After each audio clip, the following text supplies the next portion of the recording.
Hi hello మామ, ఏంది వీడు ఇంతగానో జుట్టు రుద్దేస్తున్నాం అనుకుంటురా? ఏం లే, కొండగట్టుకి అయితే బయలుదేరుతున్నాం. సో పొద్దున్నే ఏంటిది మాకేంటిది అంటున్నా తయారైనాం. బట్ బయలుదేరేసరికి సీదా 12:30 2 అయింది.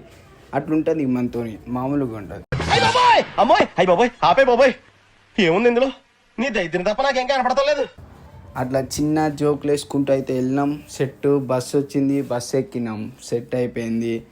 ఈడు కొండగట్టుకి వెళ్ళిన తర్వాత స్నానం చేయరా అంటే గబ్బున కొడుకు 3 రోజులైంది స్నానం చేయక. ఒకటే కింద మీద బొల్లుతుంది, నీళ్ళతో గబ్బు గబ్బు చేస్తుంది మా అమ్మాయిడు. వీనికి ఏం చెప్పాలి చెప్పు?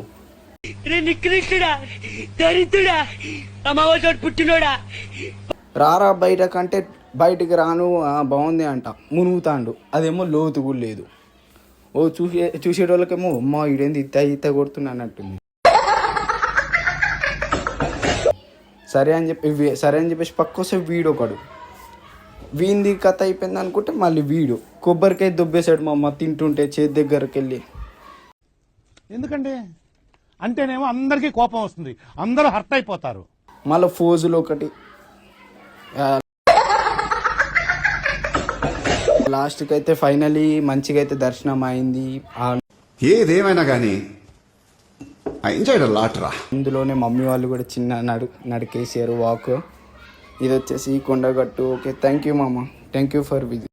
Subscribe for more funny content.